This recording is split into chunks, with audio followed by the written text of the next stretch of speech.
You think you can hide from me, Maya? I will find you. I will find those kids. And when I do, I will drag you back by your hair if I have to. You belong to me. You will always belong to me. Those words had echoed in Maya Collins's mind for 712 days. 712 nights of checking locks twice. 712 mornings of scanning every face in every crowd. 712 moments of wondering if today would be the day Travis Hale finally made good on his promise. Tonight, in the howling darkness of an Alaskan blizzard, with 3 children shivering behind her and no shelter in sight, Maya realized the storm might kill them before Travis ever got the chance.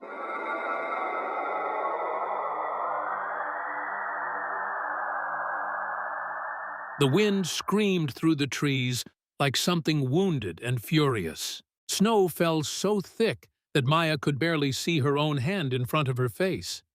Behind her, 11-year-old Liam gripped his younger sister Ella with one arm and carried 5-year-old Noah on his back. The little boy had stopped shivering 20 minutes ago, and Maya knew enough about hypothermia to understand that was a very bad sign.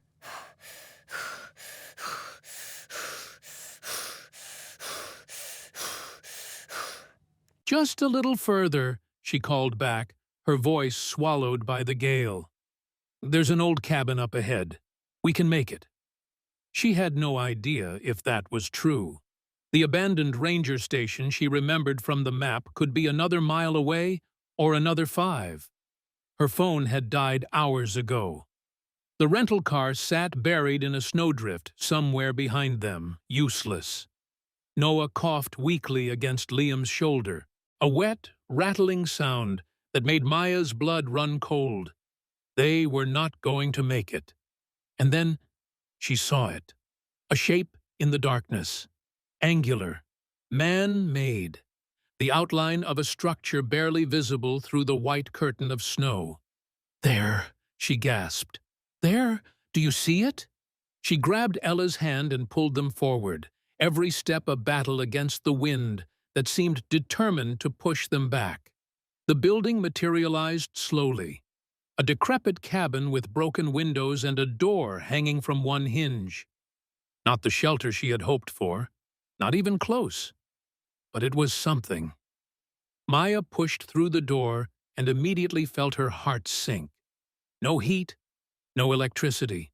Holes in the roof where snow drifted in. The temperature inside felt barely warmer than outside. She gathered the children into a corner anyway, wrapping her thin jacket around Noah, pressing Ella and Liam close to share whatever body heat remained.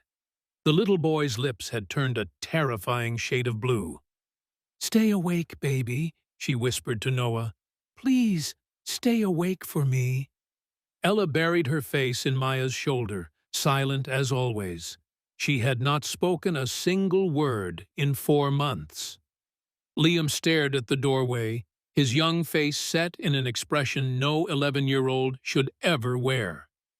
The expression of someone who understood exactly how dire their situation had become. "We're going to be okay," Maya said, and the lie tasted like ash in her mouth. That was when she heard it. Not the wind. Something else. A bark. Deep and commanding, cutting through the storm.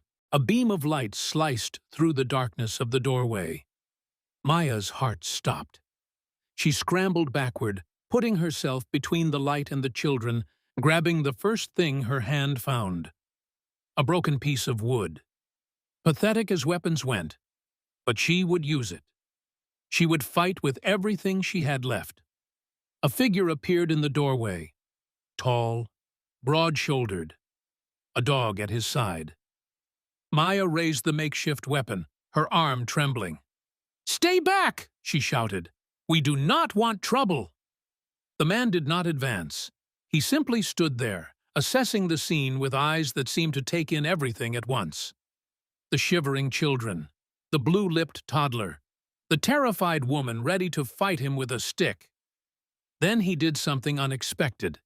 He lowered himself down, slowly, deliberately, until he was kneeling in the snow, no longer towering over them. His hand extended, palm up, not reaching for them, just offering. "Come with me," he said, his voice low and steady against the howl of the wind. "I will not let the storm take you." Before we continue, tell us where you are watching from tonight, and stay close. This story is just beginning. 30 minutes earlier, Caleb Wright had been alone. That was how he preferred it. That was how he had structured every aspect of his existence for the past 3 years, since the night in Kandahar, when everything that mattered was taken from him in the space of a single catastrophic moment. The cabin sat 12 miles from the nearest paved road, accessible only by a dirt track that became impassable for 6 months of the year. He had purchased it with the last of his savings after leaving the Navy, seeking a place where the nightmares could not find him, where the faces of dead friends would not appear in every crowd, where the sound of his own heartbeat would not remind him that he was alive, when better men were not. The fire crackled in the wood stove, casting amber shadows across the sparse interior. One chair, one table, one bed. A kitchen that consisted of a camp stove and a cooler that served as a refrigerator in winter. On the wall hung his old rucksack, unused but never thrown away. Beside it, tucked in a drawer he rarely opened, lay 3 medals he had done nothing to earn and everything to regret.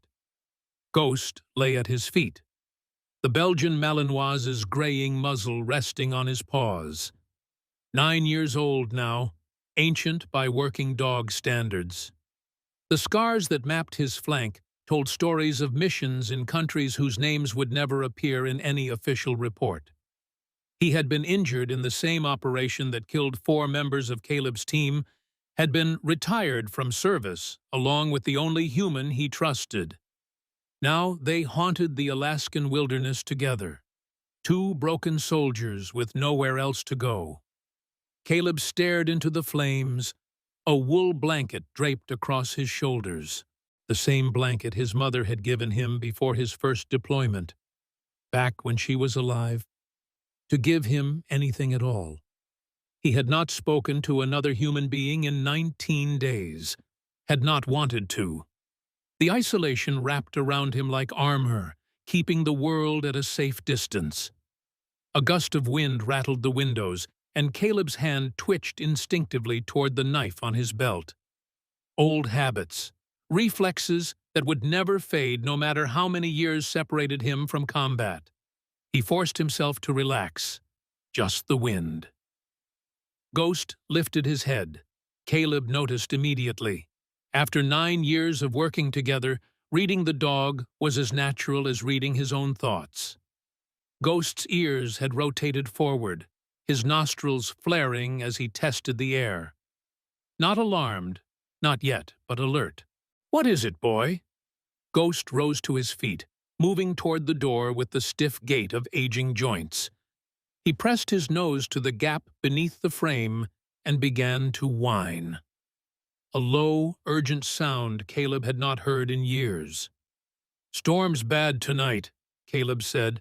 "Probably just an animal seeking shelter."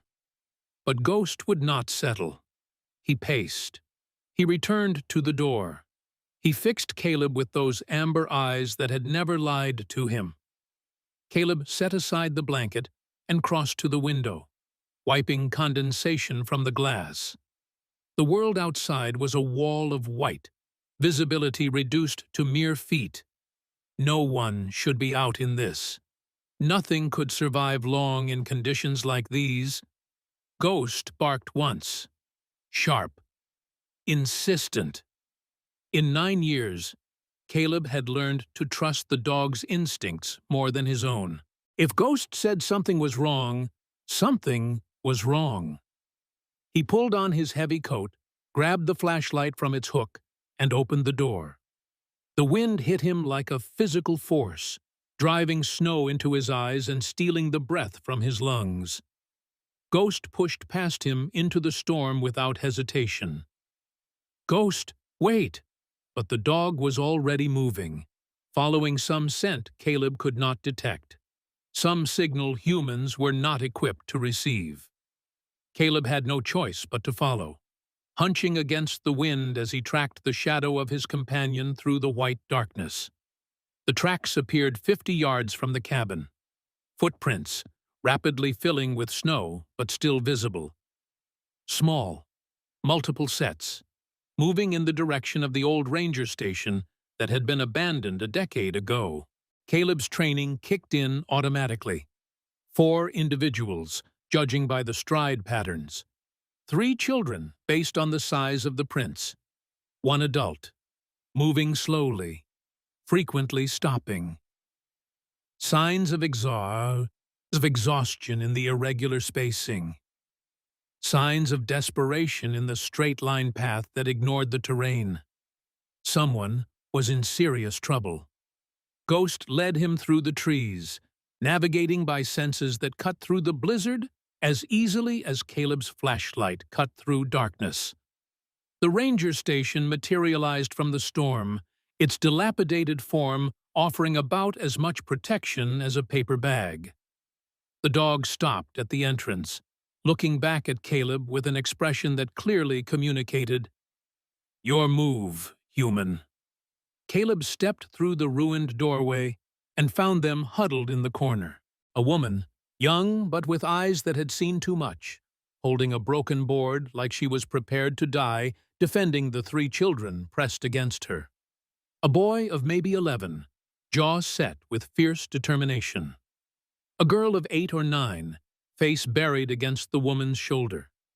And a toddler, small and still, whose labored breathing Caleb could hear even over the wind. The little one was hypothermic. Maybe worse. If he did not get warm soon, he would not survive the hour. But the woman stood between Caleb and the children, trembling with exhaustion and terror, ready to fight. He had seen that look before, in villages overseas, in the eyes of civilians caught between forces they did not understand. The look of someone who had been hunted for so long that every stranger represented a potential threat. Caleb made a decision in that moment, a decision that would change everything. He lowered himself to one knee, putting himself at the children's level rather than looming over them. He extended his hand, palm up, open and empty. A gesture of peace. "Come with me," he said, keeping his voice soft but clear. "I will not let the storm take you." The woman did not move. Her eyes darted to Ghost, who had positioned himself near the doorway, no longer aggressive, but clearly assessing. "How do I know I can trust you?" she asked, and her voice cracked on the last word. Caleb had no easy answer for that. He was a stranger in the darkness, appearing without warning in their moment of greatest vulnerability. He could make promises, but promises meant nothing from unknown lips. Instead, he looked at Ghost and gave a quiet command. The dog padded forward, moving slowly toward the children. He approached the little girl first, the silent one, with her face hidden. And then, gently, Ghost pressed his cold nose against her small hand. The girl flinched, then froze, then, slowly, lifted her head to look at the dog, who watched her with patient, knowing eyes. Ghost licked her fingers once. His tail moved in a small, hesitant wag. The boy spoke for the first time. "Dogs know," he said quietly, watching Ghost. "Dogs always know if someone is bad." Ghost turned to the boy next, offering the same gentle greeting, then to the little one in the woman's arms, sniffing carefully at the child's face before letting out a soft whine of concern. Finally, the dog looked back at Caleb. A clear message passed between them. These ones need help. These ones are good. The woman watched all of this unfold.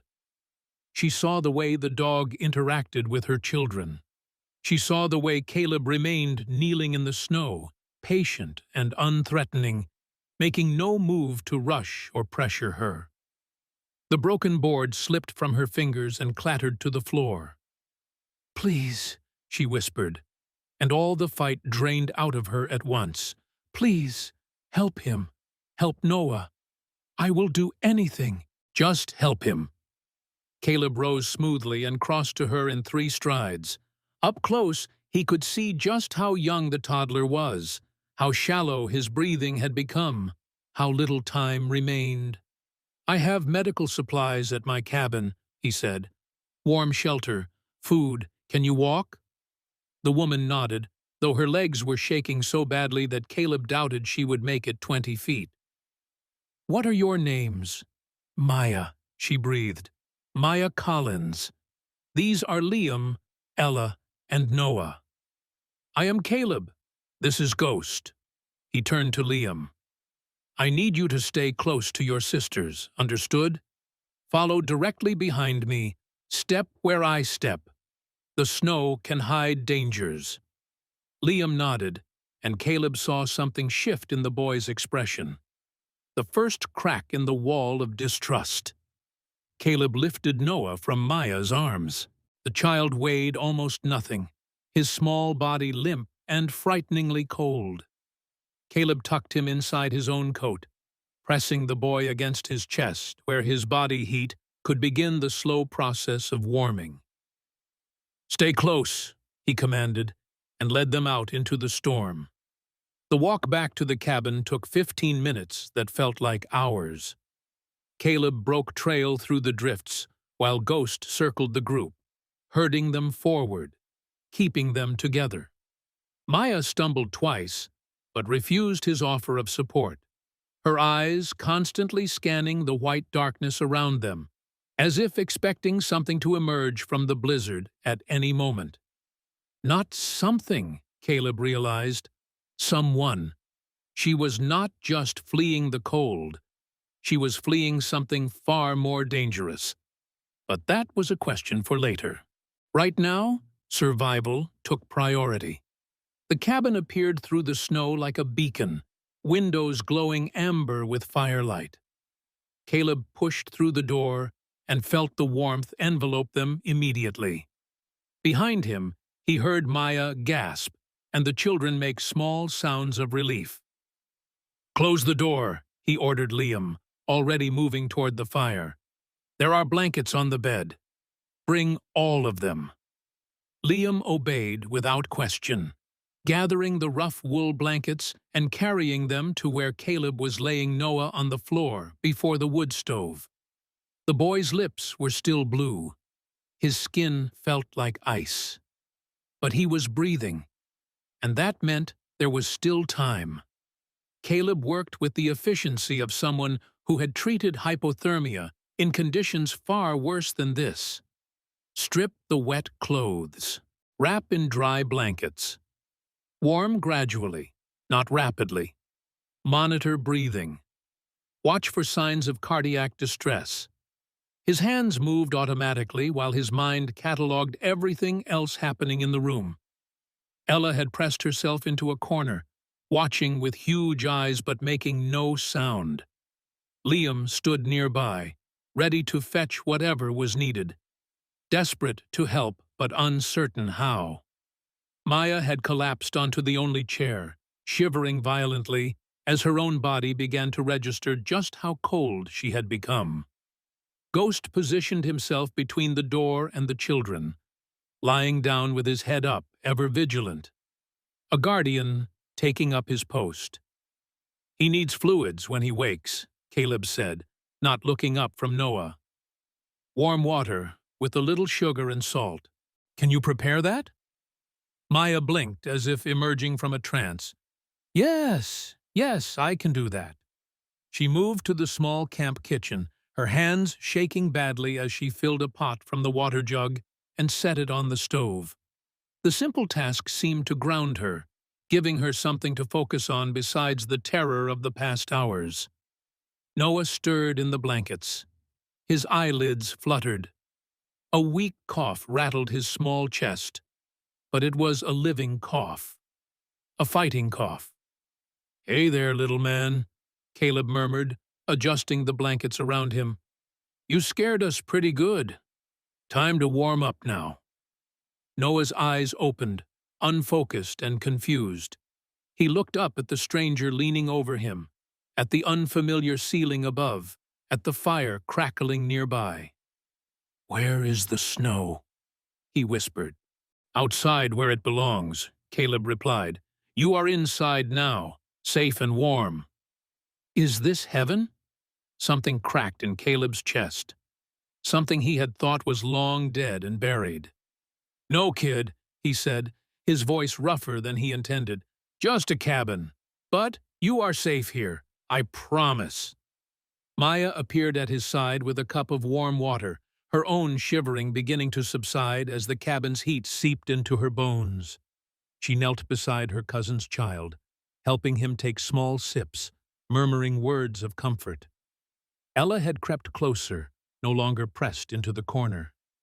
Ghost noticed and shifted position, making room for her beside him. The girl hesitated, then slowly lowered herself to the floor next to the dog. Her hand reached out, tentative and uncertain. Ghost waited, patient as always. Let her come to him on her own terms. When her small fingers finally touched his fur, he did not move, did not startle her. He simply let out a soft breath and closed his eyes, accepting her presence. Liam remained standing, arms crossed, watching Caleb with an expression caught between gratitude and suspicion. "Why are you helping us?" he demanded. "You do not know us. You do not owe us anything." Caleb looked up at the boy, saw himself at that age, angry and afraid, and desperate to protect everyone he loved from a world that seemed determined to hurt them. "I want nothing from you," he said evenly, "except maybe some quiet, which you kids are already ruining." Liam did not laugh, but something in his posture loosened, just slightly. The first suggestion that maybe, possibly, this stranger might not be a threat after all. Outside, the storm continued to rage. Inside, the fire crackled and popped, casting warm light across a room that had not held this many people in years. Ghost maintained his vigil by the door. Maya tended to Noah. Ella stroked the dog's fur with the wonder of someone touching something precious.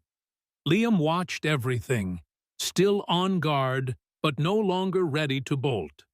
And Caleb sat back on his heels, watching this strange collection of souls who had invaded his solitude and wondered what exactly he had just gotten himself into. If you are enjoying this story, hit that subscribe button now. You will not want to miss what happens next. A branch snapped somewhere in the darkness outside. Just the wind. Just the weight of snow breaking off a tree. But Maya's entire body went rigid. Her eyes flew to the door, wide and white-rimmed. Her hand found Noah and pulled him closer.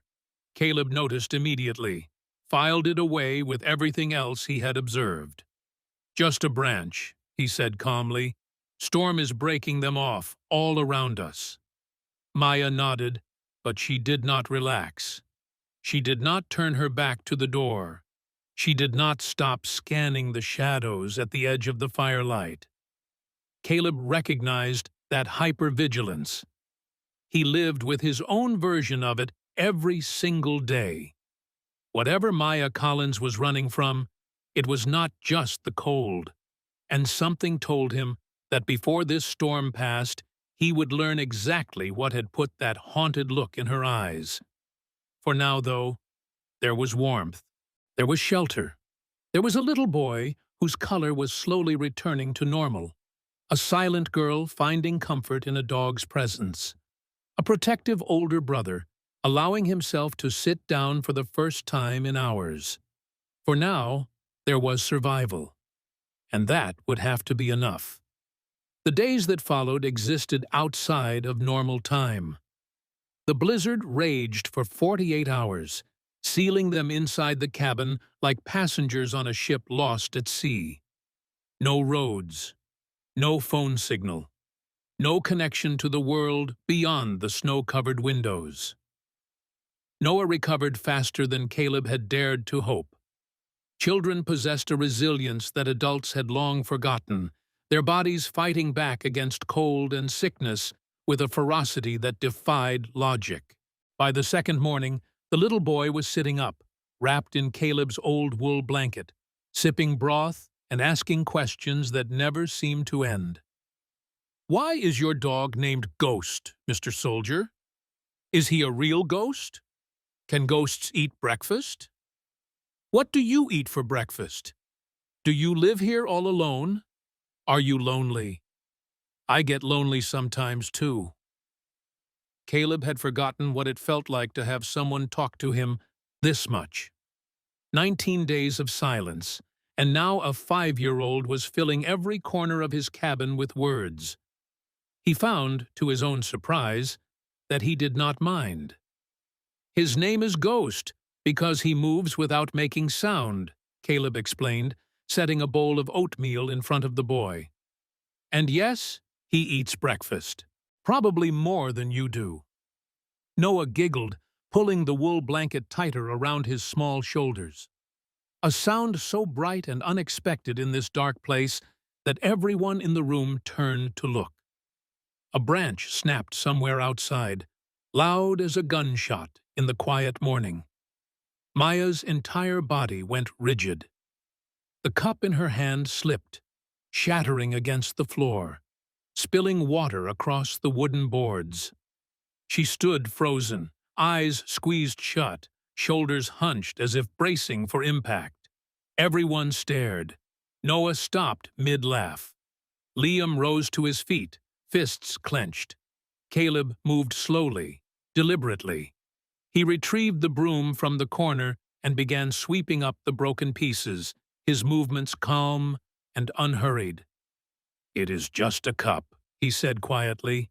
"Storm is breaking branches off all around us. Nothing more."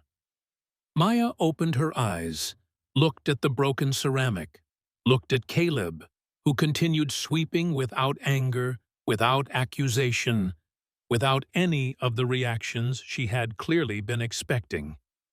"I am sorry," she whispered, her voice cracking. "I will replace it. I will—" "Maya," Caleb set the broom aside and met her gaze. "It is just a cup." Something shifted in her expression, not quite relief. Something deeper, something that looked like the first crack in a wall she had spent years building. The second day brought a fragile routine. Caleb taught Liam to chop wood behind the cabin, positioning the boy's hands correctly on the hatchet handle. Wrist, not arm. Let the tool do the work. You try to muscle through, you will tire yourself out in 5 minutes. Liam swung, missed, tried again. "You have been taking care of them a long time," Caleb observed, not making it a question. The boy's next swing connected, splitting the log cleanly. He did not answer for a long moment. "Since Mom and Dad died, 18 months.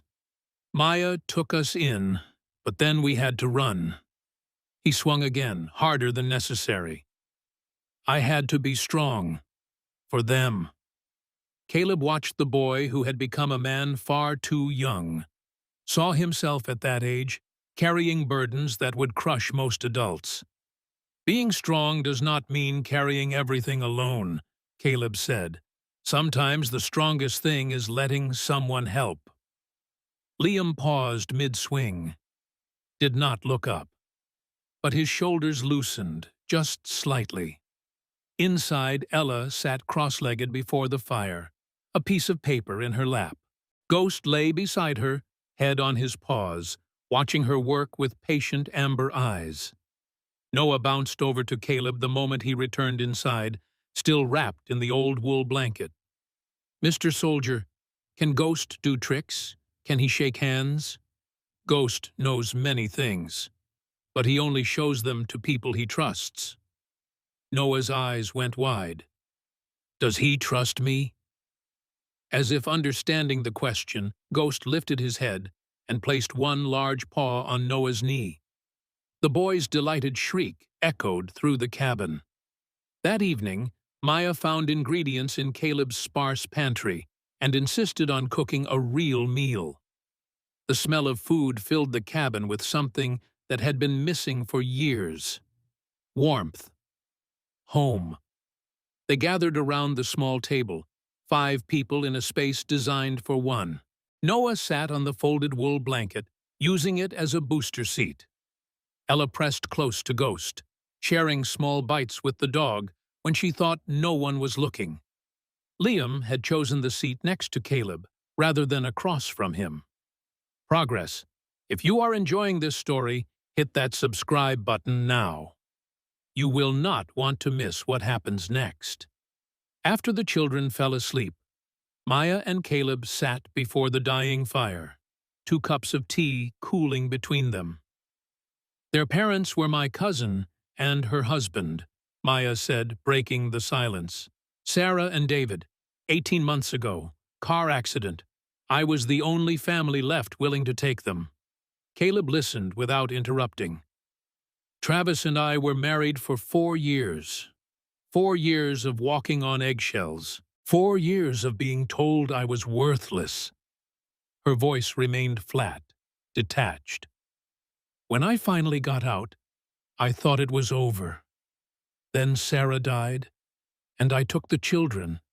And suddenly, Travis had leverage again. He wanted me back. The children were just tools."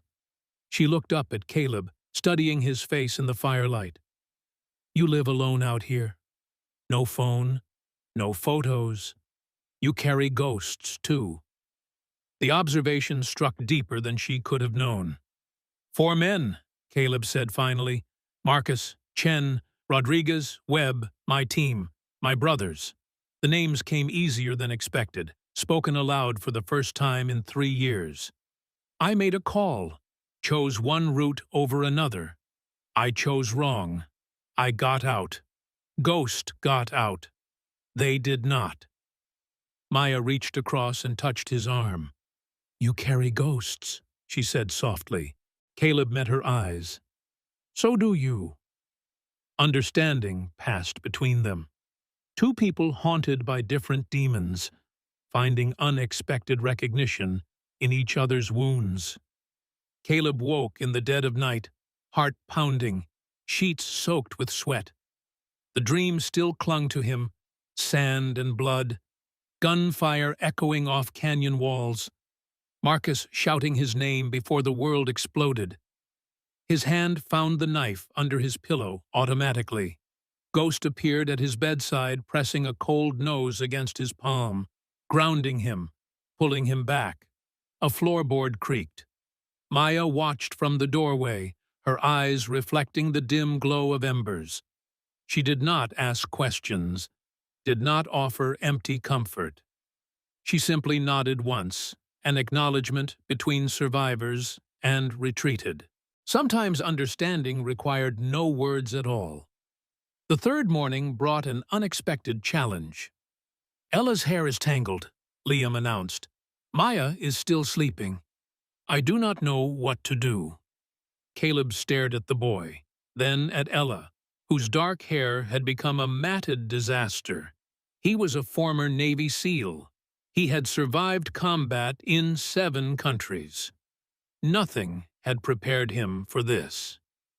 Ella sat perfectly still while Caleb attempted to work a brush through her tangles.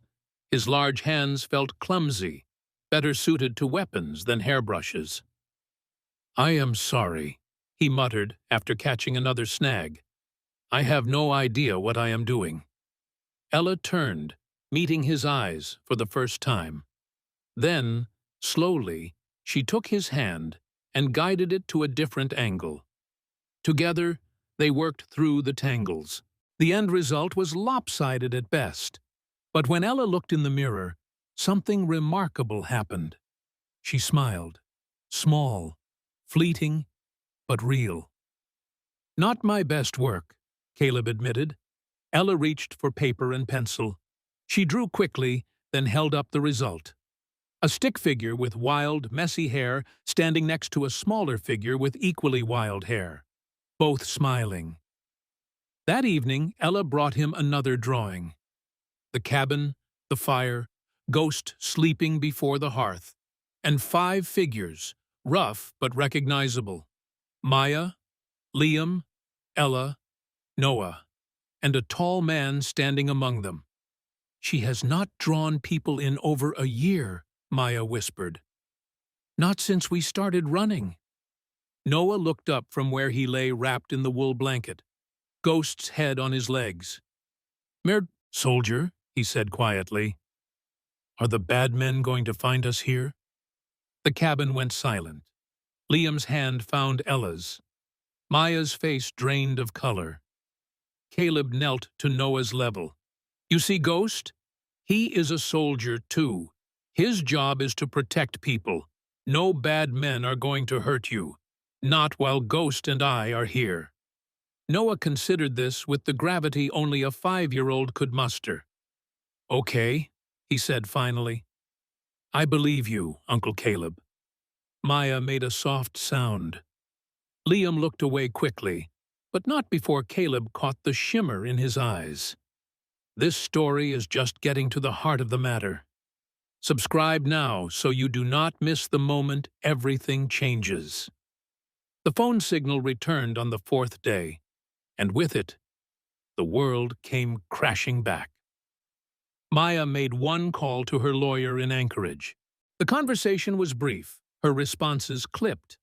When she hung up, her face had gone pale as the snow outside. "Child Protective Services has been looking for us since the storm," she said, her voice hollow.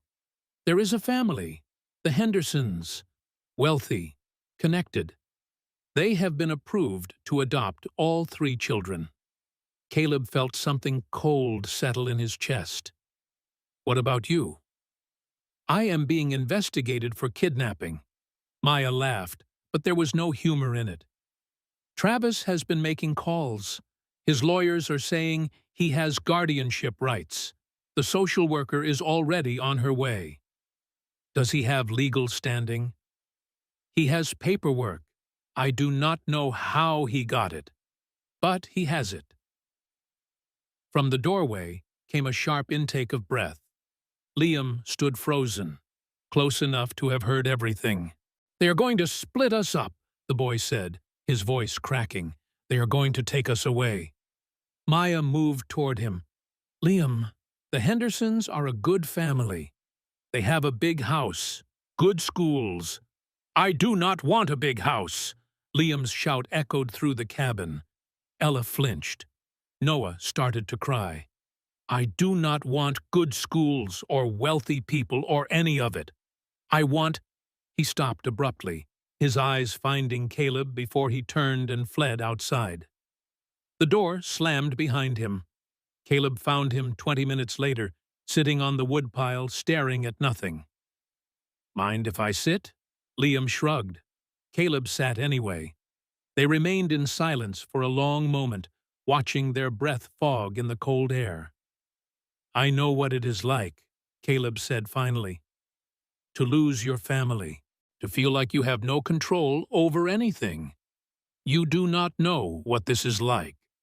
"No, but I know what it is like to be sent somewhere you do not want to go by people who think they know what is best for you." Caleb paused. "And I know what it is like to find family in unexpected places." Liam was quiet for a long time. "What happens tomorrow?" "I do not know. But whatever happens, I will not let anyone take you somewhere you do not want to go. Not without a fight." That night, long after the younger children had fallen into restless sleep, Maya found Caleb on the porch, staring at the stars. "Thank you," she said, "for everything, for being what they needed."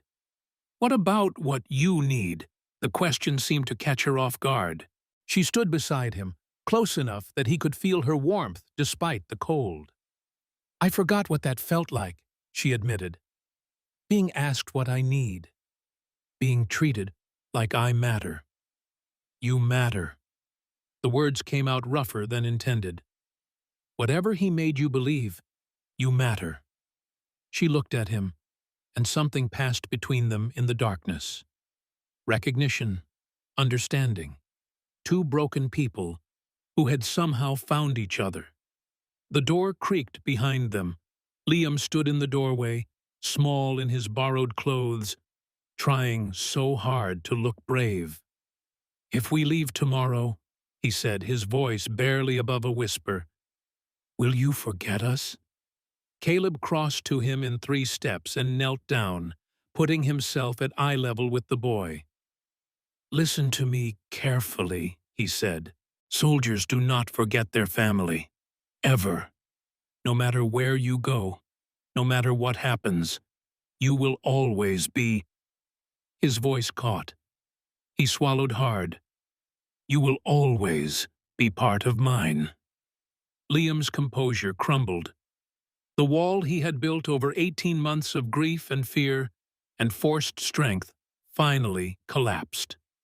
For the first time since his parents died, the boy who had carried his siblings through the impossible allowed himself to break. He fell into Caleb's arms and wept.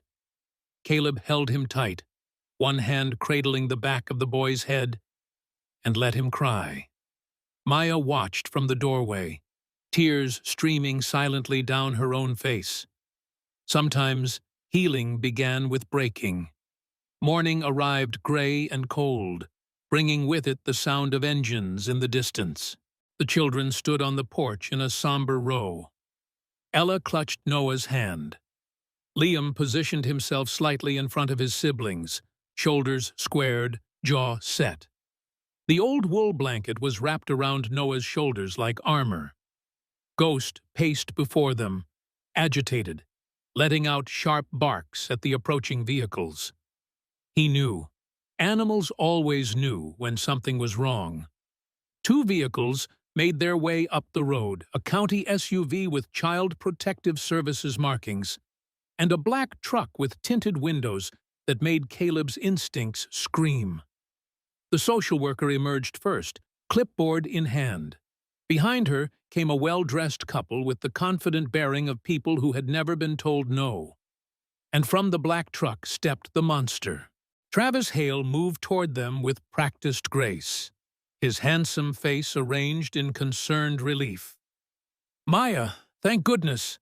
I have been so worried." Maya grabbed the porch railing to steady herself. "Officers, this woman kidnapped these children," Travis continued, addressing the social worker. "I have legal guardianship documents. She is unstable. Those documents are forged." Maya's voice shook, but held firm. "You have no claim on these children. You have no claim on me." Travis's mask flickered. "Sweetheart, you are confused. Let me help you." "Do not touch her." Caleb stepped forward, positioning himself between Travis and Maya. "And who are you?" Travis's eyes swept over Caleb dismissively. "The latest in her collection of saviors?" "Travis." Maya's voice had changed, stronger. "I have copies of everything. Hospital records, photos, police reports. All of it is with my lawyer." Something ugly flashed across Travis's face. "You are bluffing. Try me." The standoff stretched. Then Travis moved. His hand shot out and grabbed Maya's wrist, yanking her toward him. "You belong to me," he snarled. "You will always belong to me." Liam launched himself forward. "Let her go!" Travis backhanded the boy without looking, sending him sprawling into the snow. What happened next took less than 3 seconds. Caleb intercepted Travis's arm, twisting to free Maya. Travis recovered, pulled a knife from his coat, slashed wildly. The blade caught Caleb's forearm, splitting fabric and skin. He did not stop. He closed the distance, neutralized the knife, drove Travis face first into the ground with controlled, efficient violence, the kind learned through 15 years of training. Ghost was there instantly, 90 pounds of military dog standing over the pinned man, teeth bared. Travis's hired muscle moved forward, then froze when they saw Caleb's eyes. Whatever they were being paid, it was not enough for this. A weapon had fallen during the scuffle. Maya saw it. Her hands shook as she lifted it, but her aim was steady as she pointed it at the man who had haunted her nightmares. "It is over, Travis." Her voice did not waver. "It is finally over. You do not have the nerve.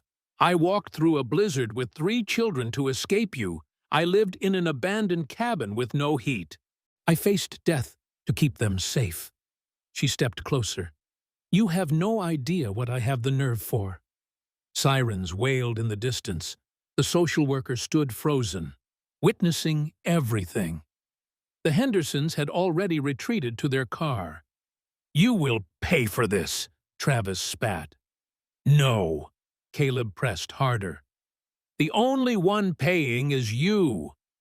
Police arrived to find Travis pinned, his associates restrained, and a family standing together on the porch. 3 children watched as the monster from their nightmares was dragged away in handcuffs. We are almost at the end of this incredible journey. Stay until the final moment to see how love and courage rebuild what fear once destroyed. Spring came slowly to Alaska, melting winter's grip 1 stubborn inch at a time. Travis sat in federal detention awaiting trial on charges spanning multiple states. His forged documents had been exposed. The Hendersons withdrew their application, unprepared for complicated reality. Maya received full legal custody, and Caleb, who had come to Alaska to disappear, found the world had followed him home. The cabin transformed. New rooms emerged from what had been storage. Ella's drawings covered every wall, growing brighter each week. Laughter echoed through spaces that had known only silence. The old wool blanket lived on a larger couch now, purchased in town and hauled up the mountain in pieces. On any evening, it covered a tangle of children and dog pressed together before the fire. Caleb's military medals no longer hid in a drawer. They sat on a shelf, visible but not dominant. A part of his story, not the whole. The whiskey bottles disappeared. In their place sat mismatched mugs, each claimed by a different household member. Hot chocolate had become the evening ritual. 5 cups, 5 people. 1 old dog waiting for spills. Noah called him Uncle Caleb with casual certainty. Liam had started using Uncle C when he thought no one was listening. One evening, as sunset painted the sky amber and rose, Liam found Caleb on the porch. "Do you still have nightmares?" the boy asked. "About before?" "Sometimes. Less than before." "Does it ever stop hurting? Losing people?" Caleb considered carefully. "No, but it changes. The weight becomes easier to carry, especially when you are not carrying it alone." Liam nodded slowly, then wrapped his arms around Caleb in a fierce embrace. "Thank you," he whispered, "for saving us. You saved me too, kid. You all did." Later, Maya joined him under the emerging stars, the wool blanket wrapped around her shoulders. "The cabin is getting crowded," she observed. "Is that a complaint?" "An observation," she smiled. "I keep thinking about what comes next." "What do you want?" She took his hand. "This, more of this, whatever we are becoming." Through the window, the children sprawled before the fire. Ella sketching, Noah asleep with his head on Ghost's side. Liam reading, but glancing up every few moments to check on his siblings. A family, not the one Caleb lost, but one that found him anyway. The next morning dawned clear and bright. Snow still blanketed the mountain, but green had begun pushing through in patches, life reasserting itself after the long winter. Caleb stood on the porch, coffee in hand, watching the world wake up. Footsteps behind him, small, quick. Liam appeared at his side, slightly out of breath from running. "Uncle C!" The boy grabbed his free hand, tugging. "Come on. Noah found something in the woods. Some kind of bird nest. He wants you to see." Caleb looked down at the small hand gripping his. At this boy who had arrived a stranger and become something far more precious. He remembered another moment. A blizzard. A terrified family huddled in the dark. His hand extended, palm up, offering the only thing he had. "Come with me." Now that same hand was being pulled forward by a child who trusted him completely. Caleb set down his coffee and let himself be led down the porch steps. Liam released his hand and ran ahead, calling for his sisters. Maya appeared in the doorway, watching with soft eyes. "Coming?" she asked.